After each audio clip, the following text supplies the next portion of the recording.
Hey, what's going on, guys? It's Ryan, and today I've got a brand new video for you. This one is going to be my thoughts on the Infinite Warfare beta. Now, I know I'm a little late on this one, but I mean, I did have Xbox and not PS4, so I didn't get the beta a little bit early. However, I do want to try to make some points that no one has made before, and basically, I waited an extra day and a half of not making a video after the Infinite Warfare beta because I really wanted to stop and think, man, I know this is a beta. I know this is still a beta, and I know that the game is still in development, even though the game comes out in 2 weeks, which I really don't understand why you'd come out with a beta 2 weeks before the game actually comes out. But nonetheless, I do understand that the game is still in beta phases, so I did want to pick out a few things that, I really thought about and that I think that not many people have, said before, and I want to try to make this as different as possible because I don't want to be a generic person that picks out, most YouTubers, whenever they complain about something, they complain it when it's like super fresh in their mind. They don't really think about it, and they just kind of go and complain about really anything. And I just really want to pinpoint that I love this game so far, and I know that it's just the honeymoon phase of the game, and I understand that a lot of people are going to love this game right when it first comes out, or hate it. It's your personal preference. I have an opinion, you have an opinion, and I respect that. But in my opinion, I personally really like the game so far, and I can't wait for the game to come out along with the Modern Warfare Remastered. Now, I do want to talk about the bads in the game, and later on in the week, I'm going to post a video on the good things, because I think that they did some things in this game perfectly, and they really fixed some things up from Black Ops 3. And I also think that they did downgrade a little bit, but not as bad. These things that I'm going to be talking about on what they did wrong aren't really that bad, to be honest.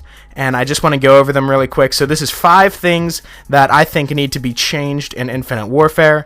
But if they aren't changed, which they probably won't be, then it's fine, and it doesn't really hurt the game so much, but it's just something for the developers to maybe look into, because some of this stuff may be overpowered, some of this stuff may be a problem, and so on and so forth. So let's just jump right into the top 5.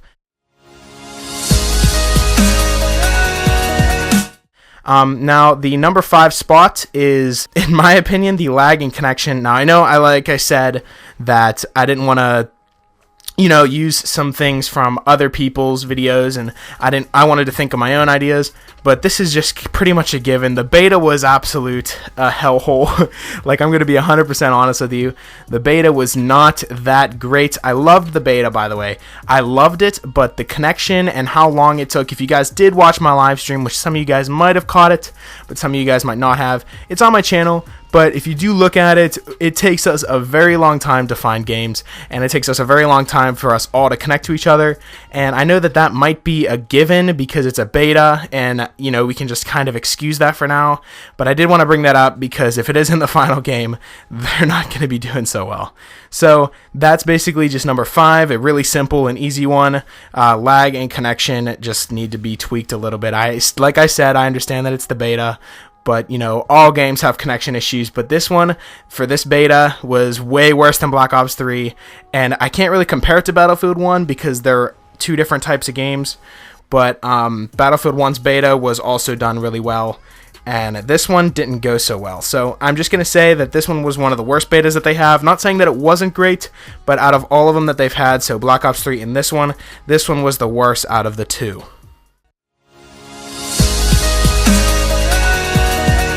So now moving on to the number 4 spot, I'm going to be saying the score streaks in the game. Now, the score streaks in the game are not that great at all. Most people are running UAV and like counter UAV and then the Scorchers or something like that. Really low kill streaks, and there's not really big kill streaks to work up your way. This is an Infinity Ward game, and this is the most innovative company that we've had with score streaks.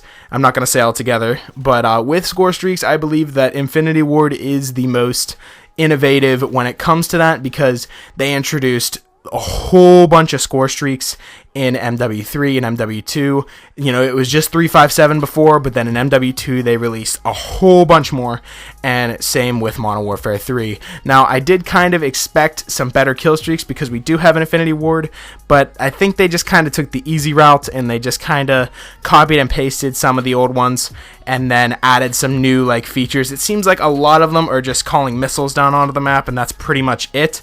I don't know if this is all of them that are going to be in the full game, but it is 2 weeks away, so we can assume that this is going to be in the full game. So the score streaks in the game, like I said, are not that great. Most people I just see running, UAV, Scorchers, and like counter UAV. I know that's what I was running for most of the time because advanced UAV wasn't available yet. But I'm pretty sure whenever the game comes out, people are just going to be using UAVs to rack up quick kills instead of using Scorchers and, the other kill streaks like that. So yeah, like I said, score streaks does come in at our number 4 spot.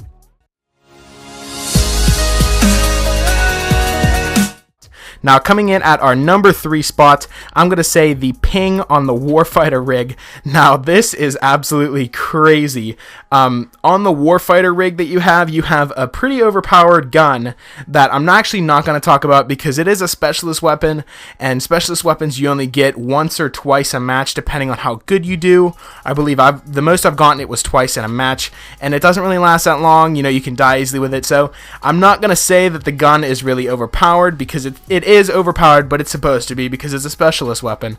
However, the ping, which is the active trait that you have on your rig at all times, is ridiculously overpowered. I'm actually shocked that I haven't seen any other videos of people bringing this up because this is absolutely insane. Now, basically, if you guys don't know what the ping on the Warfighter rig does, is anytime you kill an enemy, a little like radar ping, like you have a portable radar down from MW3 or anything like that, it's actually not little, it's actually pretty big, to be honest.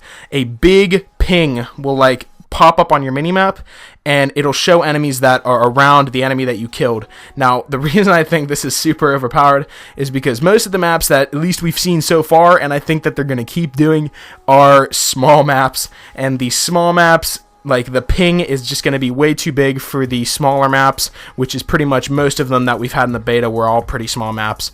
So this ping is definitely ridiculously overpowered, and I used it for most of my time, and I found it extremely overpowered, and I'm assuming that a lot more people are going to start thinking this way too. But whenever the final game comes out, they might reduce the ping, they might, I hope they don't make it bigger, but they might reduce it, but we don't know yet. But as of right now, and as of in the beta, I do think that the ping is way too big. So if they do shorten it down in the main game, then just disregard this point. But if not, then this is probably going to be a really overpowered thing. So the ping on the Warfighter rig does come down to our number 3 spot.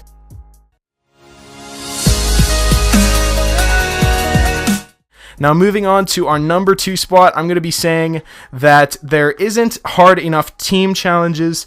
Now, for the JTF, I believe it's called, I was using for that the most of the time, and I almost got up to rank 30, but I didn't quite get there yet. Now, I do love the mission teams and the idea of having mission teams. I think that's amazing, and having challenges to do every game.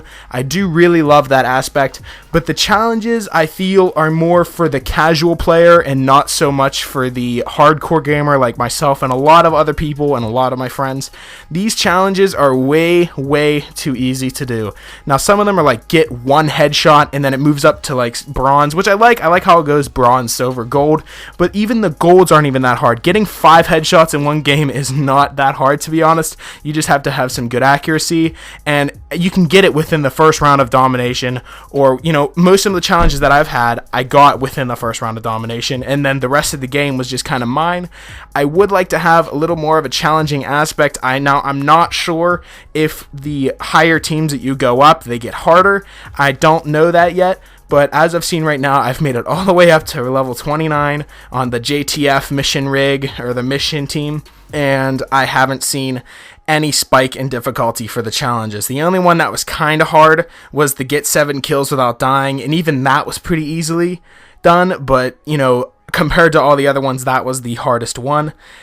And yeah, that's pretty much it. I just think that the mission team objectives need to be a little bit harder, especially for gold, because getting 5 headshots or like calling in 4 score streaks isn't that hard at all, and you get a gold medal for it and a lot of bonus XP. So I think that they need to be a little bit harder for that. So not enough hard team challenges comes in at our number 2 spot.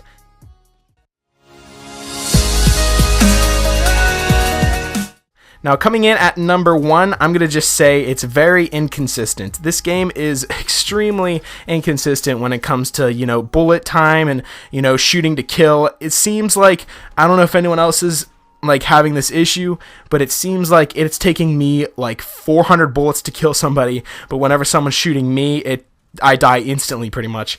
Like, it's very inconsistent. Like, I don't know how that makes sense at all, but I feel like I'm dying in like 2 to 3 shots and it's taking me like half a clip to kill an enemy. And that's just a problem that I think is in the game so far. And I know that you guys pretty much agree with me with that one, because you even know, I've even heard some of my friends complain about it, that like you're shooting someone constantly, just unlimited times, and they just turn and shoot you once and pow, you're dead. I just think that the time to kill and like, I don't understand how they'd fix that. I don't understand how that works, but I do feel like that could be a big problem in the final game whenever it does come out. Now, that is the final spot. That is the inconsistency of the game, and I do believe that most of these are going to be fixed in the final game, but if not, they're not that big of an issue other than the lag in connection, which I'm 100% sure they're going to fix that. Other than that, I do believe that if they aren't fixed, they're not going to make that much of a difference to the game. I do think that they did them wrong compared to the other Call of Duties. However, you know, the community can't always get what they want, because, you know, everyone wants something else. They want this overpowered, they want this buff, they want this nerf, you know. It's just, you know, the Call of Duty community just, you know, they always want something new, and they always want something different, and then they always find a way to complain. And I know I sound like a hypocrite when I say that, but, you know, I'm going to have something to back this up. I'm going to make a video later in the week, stay tuned for that, and it's going to be the good things, because I think Infinite Warfare did a lot of things really good. I think that they really perfected some things, so I am going to get into that later on in the week, so stay tuned for that upload. And yeah, that's pretty much it for the top 5 things that I think Infinite Warfare did bad. If you guys did enjoy, make sure to leave a like on the video and subscribe if you're new. It really helps me out a lot. And yeah, that's pretty much it. Hopefully you guys did enjoy, and I will talk to you guys later. Check this